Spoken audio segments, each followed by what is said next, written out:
saya diblokir 1 minggu sama Kominfo itu, teman-teman semua pada mau transfer, saya bilang nggak usah Pak. Tiap hari saya makan, minum, pakai tempat tidur, itu semua tanggung pemerintah. Dan saya masih bisa menabung 300 euro per bulan. Sebaiknya Anda simak isi video ini sampai selesai supaya tidak gagal paham sebelum Anda komentar. Dan jangan lupa subscribe bagi Anda yang belum subscribe. Karena subscribe di sini gratis guys. Dan bagikan link reaksi Nusantara ke media sosial lainnya supaya teman Anda bisa berbagi pengalaman bersama kita di reaksi Nusantara. Terima kasih dan selamat menyimak.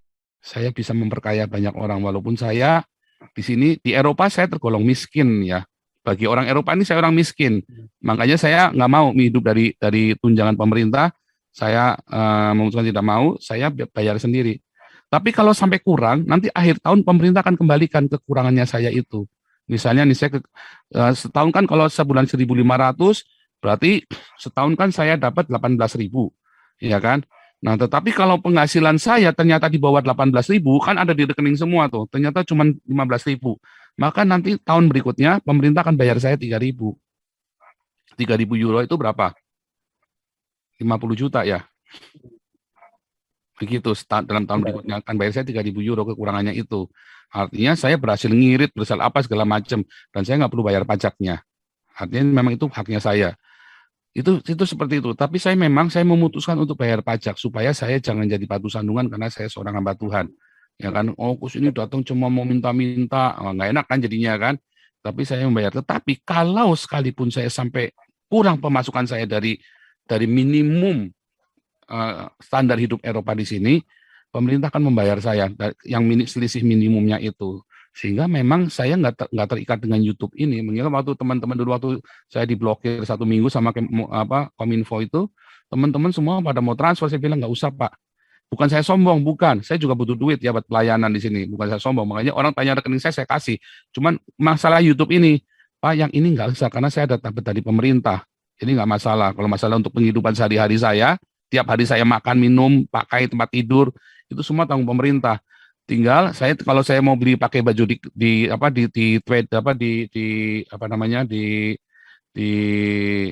trade hand itu di second gitu, ya saya akan hidup enak di sini, bisa jalan-jalan kemana-kemana. Tapi kalau saya mau itu ya pas-pasan ya itu pilihan hidup namanya. Dan makannya kan saya makanan Asia, murah banget. Kalau saya makan makanan Asia, masak nasi, ya kan, goreng telur, udah selesai. Tiap hari saya makan babi, udah, itu paling murah. Dan saya masih bisa menabung 300 euro per bulan untuk itu, ya.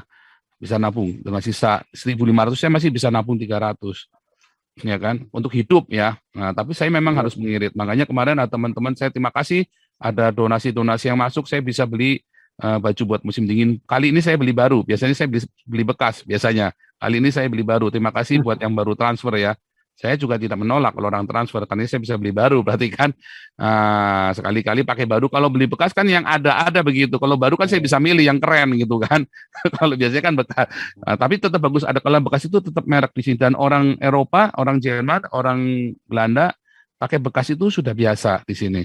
Karena memang masih bagus. Biasanya kita belinya di Palang Merah, di Red Cross atau di Balai Keselamatan. Karena itu orang-orang tajir-tajir itu mau ini setiap tahun orang-orang Eropa ini ganti mode kan, fashionnya kan, maka bajunya dikasihkan ke Red Cross atau ke Balai Keselamatan. Nah, terus kita beli, harganya cuma 1 euro, 2 euro, paling mahal 5 euro. 5 euro itu berarti berapa? 100.000 rupiah paling mahal. Jadi kalau beli baju hangat itu kemarin saya beli cuma 3 euro baju hangat itu, mantel yang tebel banget yang keren itu ya, yang kayak mantel detektif itu cuma 5 euro. Itu cara mensiasati hidup di sini.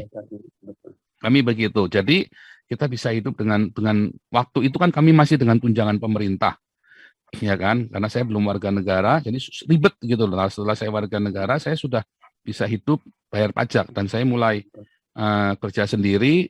Saya mulai bayar pajak karena itu masalah adalah ini ya kredibilitas dan integritas kita. Kamu hamba Tuhan kok cuman minta begitu kan? Itu begitu.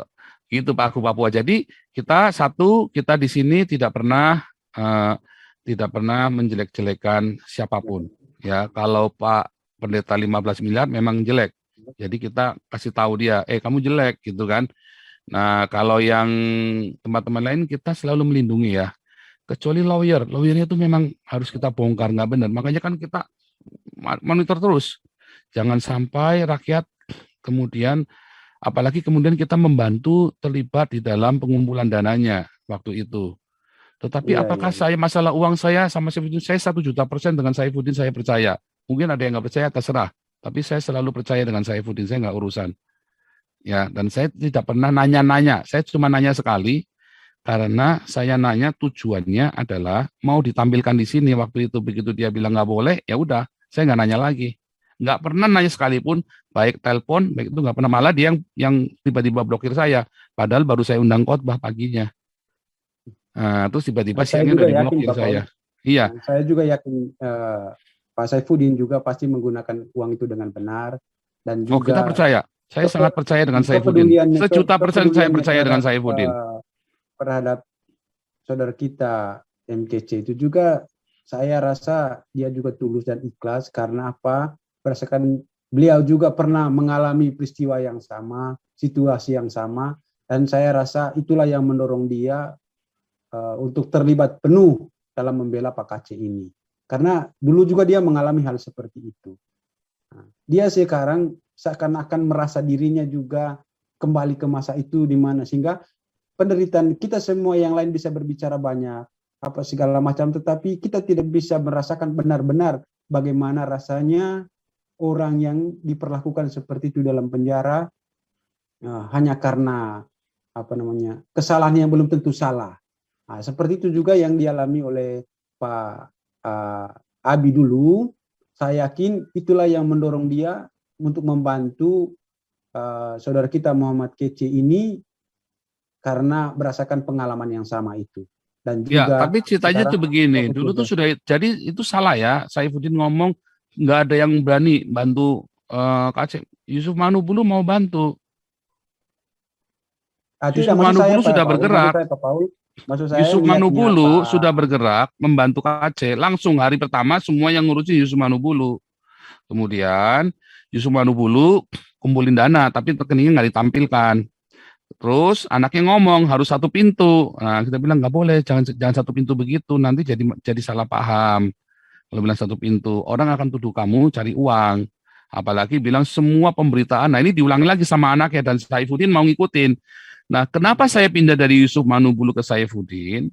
Bukan karena Yusuf Manubulu jelek. Saya tidak pernah jelek-jelekan Yusuf Manubulu. Yusuf Manubulu juga tidak jelek. Yusuf Manubulu benar-benar bela si Kace. Bahkan saya udah bilang waktu itu. Ya, di sini juga bahwa Yusuf Manubulu itu nanti kalau ada konflik kepentingan, kenapa Yusuf Manubulu juga mau ditangkap? Makanya lebih baik Saifuddin, karena Saifuddin itu berani. Makanya saya bilang malam-malam saya telepon itu ada istrinya. Oke Bu Sarah, tolong bangunkan Abi sekarang. Kita mau ngomong. Waduh ini sudah ini, udah pagi-pagi kita panggil masuk Zoom. Pak Saifuddin bisa nggak ini bantu? Jadi kita yang lemparkan ke Pak Saifuddin 2 kali ya nge-zoom sama kita. Hari pertama masuk terus kita lemparkan Pak Saifuddin ambil. Oke, kata kita kalau gitu kita bikin rekening aja deh. Kita buka rekening aja Pak Saifuddin. Oh sudah saya bikinkan kalau begitu besok saya kasih nomor rekeningnya. Jadi waktu itu belum ada rekeningnya. Besok saya kasih nomor rekeningnya. Terus besok langsung dikasih sama Saifuddin. Nah terus diceritain. Oke ini istrinya. Terus akhirnya istrinya tadinya kan istrinya itu ada sama Yusuf Manubulu sama anaknya. Terus pindah ke Saifuddin. Nah, karena kita sudah, tapi sebelum Saifuddin itu si anaknya udah kita panggil juga, kita tanyain. Jadi kita permisi, kita nggak nyerobot tuh dari Yusuf Manubulu, kita ngomong baik-baik dengan Yusuf Manubulu juga. Saya sudah bilang sama lawyernya, jangan kecil hati, kita nggak mau pecat kalian. Karena kan surat kuasa juga haknya apa memecat orang yang berhak memecat kan KC, bukan keluarganya. Makanya si waktu Herbert itu dilibatkan sama Pak Saifuddin Ibrahim, saya senang. Artinya jangan sampai nanti ada masalah. Gitu. Ya, nah sebentar, saya mau tunjukkan ya sebelum kita lanjut karena sudah 4K, artinya sebentar lagi apa namanya ikon kita Pak Jomblo Diaken akan memasuki ruangan. Saya mau tunjukkan kepada Anda ya supaya ini kan sudah 4K bagusnya. Saya mau kasih tahu kepada Anda apakah yang terjadi. Ya. Bentar. Saya jadikan co-host dulu. Oke. Saya tunjukkan kepada Anda ya. Saya share screen ini. Hari ini ya saudara-saudara yang berkembang termasuk yang anak Papua ini dan tadi ya Pak Tambunan nangkep bahwa ada saling serang antara YouTubers. Mengapa? Dari mana kalian dengar saling serang? Pernah nggak grup kita menyerang Saifuddin dan Joshua Tewu? Tidak pernah. Yang ada kita kasih tahu lawyernya jelek. Terima kasih. Anda telah menyimak video ini sampai selesai. Silakan tuliskan masukan atau pengalaman Anda sesuai tema video yang kami sajikan. Kami berharap masukan Anda bisa memberi edukasi sebagai bahan pertimbangan untuk membangun pola pikir positif. Kepedulian Anda sangat bermanfaat membangun generasi dalam menyikapi narasi atau sumber berita. Terima kasih. Dan salam damai untuk Indonesia bersama Reaksi Nusantara.